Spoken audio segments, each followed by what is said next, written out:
მოგესალმები რადიო მსმენელებს და ჩვენს მაყურებელს. დღეს ჩვენს კითხვებს ეკა სირაძე საფრანგეთში საქართველოს ყოფილი ელჩი უპასუხებს. ქალბატონო ეკა, მოგესალმებით და პირველ რიგში რა თქმა უნდა, მადლობა თქვენი დროისთვის. მოგესალმებით ლევან, მოგესალმებით თქვენს მსმენელს. ბუნებრივია მე თქვენთან დიჯებისთვის გისმენთ, დიახ. დიახ. ბუნებრივია თქვენთან დავიწყებთ საუბარს 11 დეკემბერს საფრანგეთის პრეზიდენტის ინიციატივით ემანუელ მაკრონსა და ქართული ოცნების საპატიო თავმჯდომარე ბიძინა ივანიშვილის შორის სატელეფონო საუბარი შედგა. პირველ რიგში ქალბატონო ეკა, მითხარით, რას ნიშნავს ის ფაქტი, რომ პრეზიდენტი ურეკავს ბატონ ბიძინა ივანიშვილს და არა ქვეყნის პრემიერ-მინისტრს? საინტერესო კითხვა. მოდით დავიწყოთ იქიდან, რას ნიშნავს ეს და ვფიქრობ, რომ აი ამ პირველივე აბზაციდან თვითონ წერილს თუ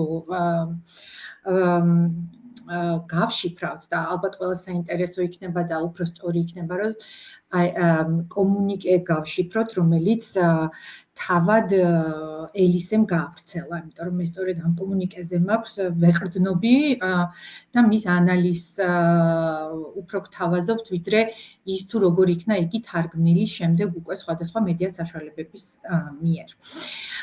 პირველ რიგში ზარი განხორციელდა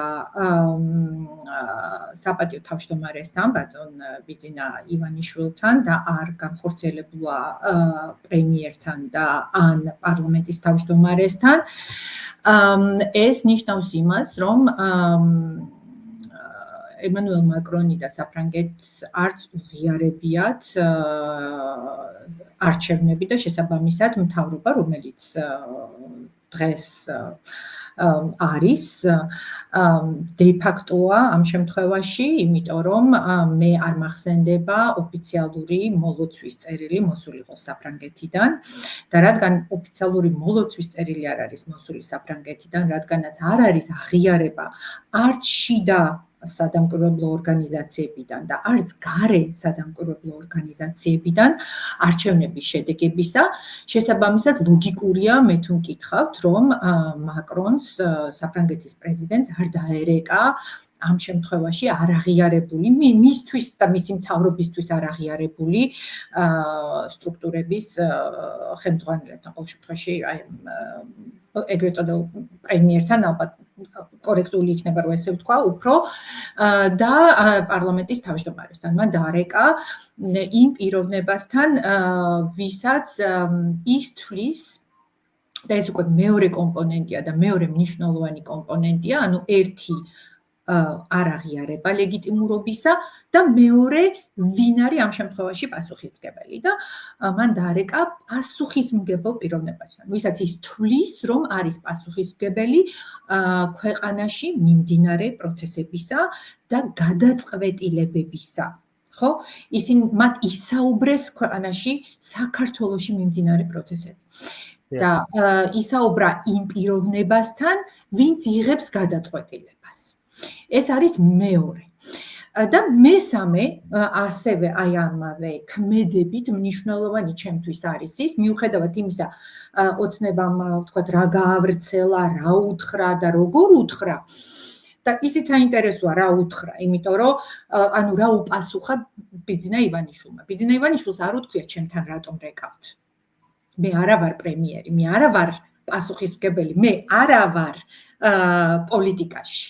ხო, რასაც ის ასე აჟღერებს, ყოველ შემთხვევაში ოცნების კომუნიკედან მე არ წამოვიკითხე, რომ ბიძინა ივანიშვილმა უთხრა, რომ ბატონო პრეზიდენტო, ჩემთან რატო რეკავთ? მე არა ვარ პასუხისმგებელი. ანუ მანაც არა პირდაპირ აღიარა, რომ ამ თემებზე შეუძლია ლაპარაკი. მიუხედავად იმისა, რომ ზუსტად 2 დღის წინ ამ ზარამდე დატოვა მანდატი და ისევ ხელახლა გავიდა პოლიტიკა, ეგრეთ წოდებული გავიდა პოლიტიკიდან, ხომ? ხომ გესმით, ანუ სამი ძალიან მნიშვნელოვანი ელემენტია ჩემთვის, არალეგიტიმურობა, პასუხისმგებლობა და თვით აღიარება ამ შემთხვევაში ბიძინა ივანიშვილის მიერ, იმიტომ რომ მან ისაუბრა, არ ვიცი რამდენი საუბარია 1 საათი რა არ აქვს ამას მნიშვნელობა, თუნდაც 5 წუთი ყოფილიყო, საუბარი შედგა და საუბარი არა მარტო შედგა, არამედ სავარაუდოდ გაგრძელდება, იმიტომ რომ დაიტოვეს, ასე ვთქვათ, კიდევ რესურსი იმისა, რომ შემდეგში დაილაპარაკებენ. კი ბატონო, შემდეგ ზართან დაკავშირებით მე რა თქმა უნდა, ოდნავ მოგვიანებით მექნება თქვენთან კითხვა, იცით რა მაინტერესებს, აი მაგალითად, მეც რა თქმა უნდა, ფრანგული მხარის მიერ გავრცელებულ, ასე ვთქვათ, ინფორმაციას ვეყნობი, ქალბატონო ეკა და იყო ესეთი სიტყვები გამოყენებული: დაგმო, დაშინება და ძალადობა, მოითხოვა სიტყვა დაკავებულების გათავისუფლება და მოუხმო გამოხატვისა და შეკრების თავისუფლების პატივისცემისკენ. მსგავსი ტიპის ზარების დროს დამეთანხმებით, რომ ყოველ სიტყვას აქვს ძალიან დიდი მნიშვნელობა. შესაბამისად, ამ ტერმინებზე და ამ სიტყვებზე მინდა თქვენი ყურადღება მივაქციო.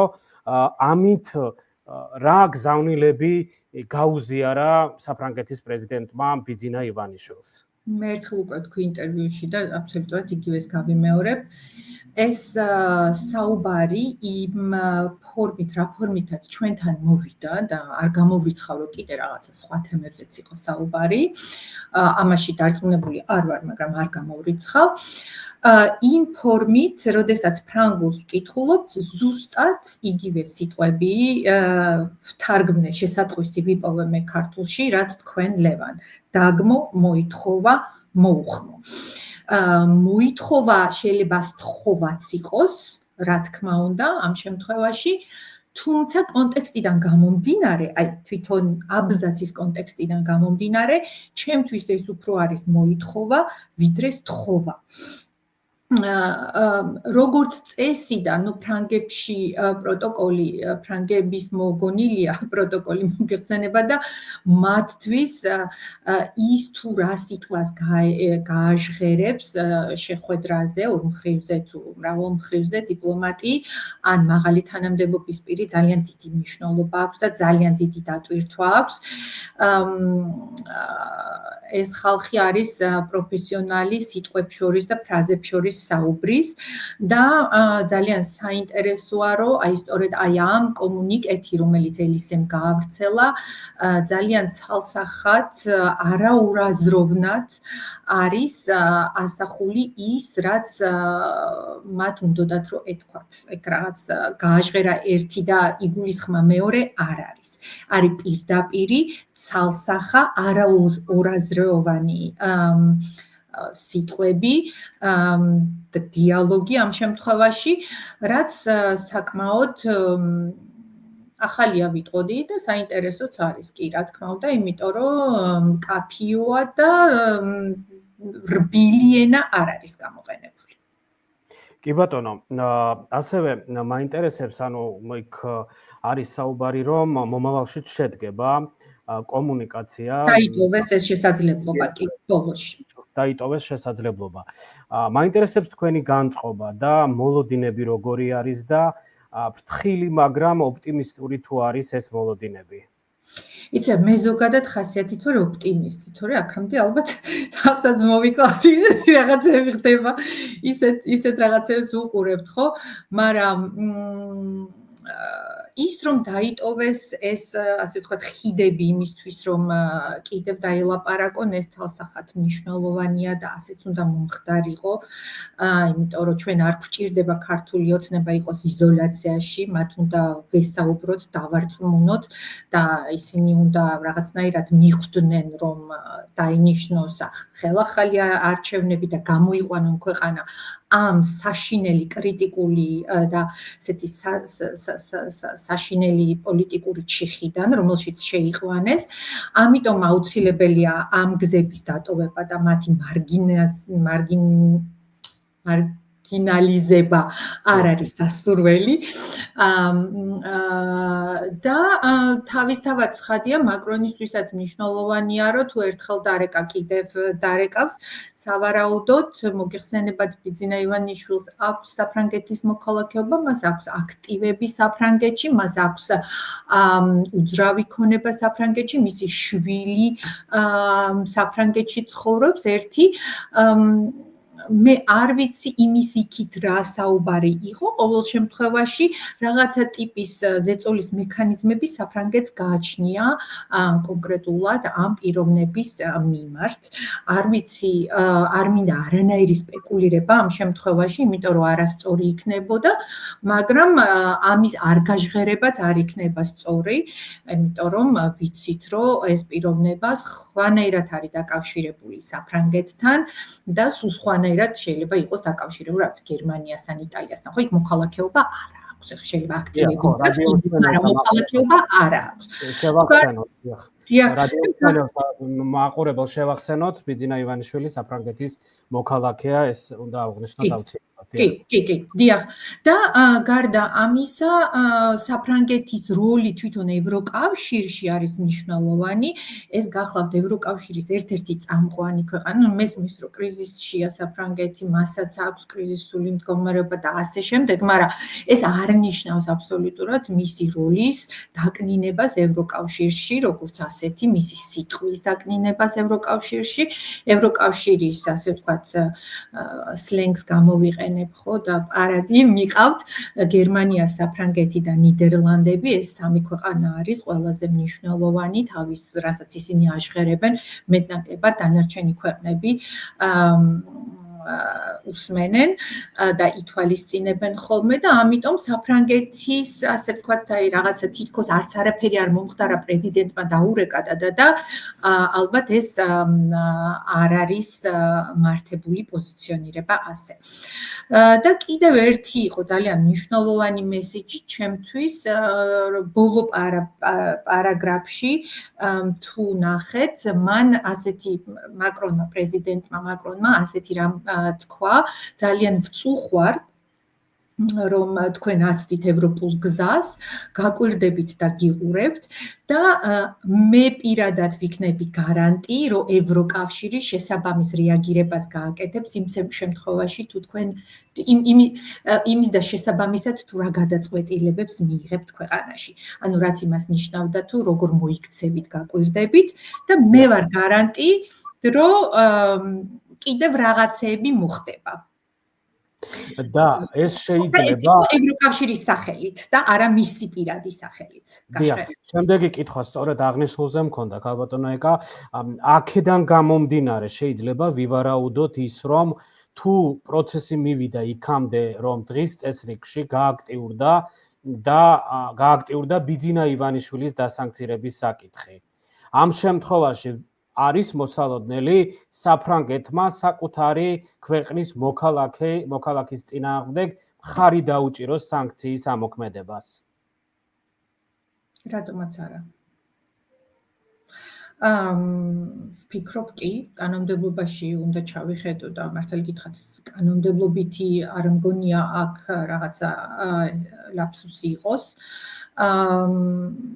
ჩამორთმევა რამდენადაც მე ვიცი არ შეუძლია საფრანგეთს მოქალაქეობის, რაც არის განსხვავებული საქართველოს კანონმდებლობასთან მიმართებაში, თუმცა დასანქცირება საკუთარი მოქალაქის შეუძლიათ და რატომაც არ შეუძლიათ, ხო? შეუძლიათ გაუქმონ ან გაუყინონ აქტივები და თავისუფლად შესაძლებელია ამ გადაწყვეტილების მიღება. კი ბატონო და ბოლო ჩემი შეკითხვა იქნება, აუცილებლად მაინტერესებს ყველა ჩემს რესპონდენტს ეკითხები ამას. საქართველოში მიმდინარე პროცესებს როგორ ხედავთ თქვენ? რა პროცესი არის ეს თქვენი შეფასებით და რა ეტაპს გადის ახლა ქვეყანა? მე-16 დღეა რუსთაველის გამზირზე პროტესტი მიმდინარეობს და არა მარტო რუსთაველის გამზირზე, საქართველოს სხვადასხვა ქალაქებშიც პროტესტია. ძალიან მტკივნეულია, თან შორიდან რო უყურებ ამას, რა თქმა უნდა, კიდევ უფრო მტკივნეულია. რომ ჩემი შვილების მეგობრები დგანან იქ, დგანან ჩემი მეგობრის შვილები, ჩემი მეგობრები და მე რო ვიყო საქართველოში მეც იქ ვიდგებოდი, აუცილებლად რუსთაველზე. იცით რა არის თითქოს უკვე ნანახი გვაქვს ეს კინო ხო ჩვენ გამოვიარეთ ძალიან ბევრი გამოვიარეთ ბოლო 30 წლის განმავლობაში და არ მეგონა თუ ამ ნიშნულზე ავიდოდა ქართული ოცნება და აი ასეთ სერიოზულ შეცდომებს დაუშვებდა და ასე დაუსპირისპირდებოდა საკუთარ ხალხს და საკუთარ ახალგაზრდობას რომელიც რეალურად მისი მომავალია ჩემი გადმოსახედიდან ახლა რადგანაც ემოციებით არ ვარ დაცლილი, რა თქმა უნდა, ემოციურად უყურებ ამ ყველაფერს, მაგრამ ისეთი მწვავედ ჩართული არ ვარ, იმიტომ რომ ცოტა შორიდან ვუყურებ. ჩემთვის ეს არის გემი, რომელიც უკვე იძირება, რო არ მოკატყუოთ. ასე ვხედავ, იმიტომ რომ სასწაული გემი და რომელი გემი? ქართული ოცნება. გემი, რომელიც იძირება, სამწუხაროდ მათ ჯერ ეს არ აქვთ გაცნობიერებული და რაც მალე გააცნობიერებენ, მით უკეთესი იქნება, მაგრამ ეს ჩაძირვის პროცესი ჯერჯერობით ნელა ხდება. ყველაზე მნიშვნელოვანია აქ მე მგონი საქართველოს მოსახლეობა, ჩვენი მოქალაქეები, რომლებიც სრულიად იზიარებენ. ეს ხო არჩევნების შესახებ არ არის. ეს ხომ არის სწორედ იმ განცხადების შესახებ, რომელიც კობახიძემ გააკეთა და თქვა, რომ ვაჩერებთ პროცესებს ევროკავშირთან მოლაპარაკებები და ასე შემდეგ და ასე შემდეგ. პერიფრაზი ზუსტად არ მახსოვს და არ მინდა რომ შეცდომა დავუშვი. რომელიც ვერ გაიგესო და ვერ გაიგესო. ამან გამოიყვანა ხალხი ქუჩაში ხო მართალია სწორედ აი ამ გადაწყვეტილებამ გამოიყენა. შესაბამისად ხალხი ძალიან კარგად ხვდება რომ ეს არ არის რაღაცა იქ არჩევნები მოგვატყუეს და ისა და არამედ ეს არის საქართველოსთვის და ინდივიდუალურად ნებისმიერი ჩვენთვის საკუთრო სასიცოცხლო ბრძოლა. ეს არის აბსოლუტურად ბოლო ბრძოლა, იმიტომ რომ ეხლა თუ წავაგეთ ნიშნავს, რომ ძალიან დიდი ხნით დაიკარგება საქართველოს ევროპული რადარებიდან. ძალიან დიდი ხნით. აი ეს პროცესი ეხლა აზრის, ეხლა შეიძლება მისი, ასე ვთქვათ, ბოლო გამოსწორება. თორე თუ ეხლა მოქალაქეებმა წააგეს, მერე უკვე სრულიად შეუქცევადი იქნება. ამიტომ ჩვენთვის ეს არის ბოლო ბრძოლა. და არ მგონია, რომ ხალხი გაჩერდეს. ყოველ შემთხვევაში არ მინდა დავიჯერო, ყველაფერი იმაზე მეტყველებს, რომ უფრო მეტნი გამოვდივართ და თუ ასე გაგრძელდა, ყველა ჩვენ რომლებიც საზღვარგარეთ ვართ, ჩვენც ჩამოვალთ და ჩვენც დავდგებით, ისე რომ ეს ხალხი და რაოდენობა არ შემცირდეს რუსთაველზე და საბოლოოდ რა სითხოს მოქალაქეების შეჭრათ უნდოდა 200,000 ადამიანი იყო გამოსული, 300,000 ადამიანი იყო გამოსული და გადასარევად შევიდოდნენ, ეხლა 3,000 და 4,000 და თუნდაც 5,000 სპეცრაზმელი რას გააკეთებს, ხო? ამ ხალხს უნდა პროცესების პოლიტიკურ ჭრილში დაბრუნება, რაც არის ხელახალი არჩევნები საპარლამენტო, რომელიც ჩატარდება გაყალბების გარეშე. კი ბატონო, სულ რამდენი ეს არის ერთადერთი შანსი, რომელიც რეალურად ოცნებას აქვს, რომ ცოტა შეინარჩუნოს სახე. კი ბატონო, რამდენიმე წუთი გვაქვს დარჩენილი, გალბატონო ეკა.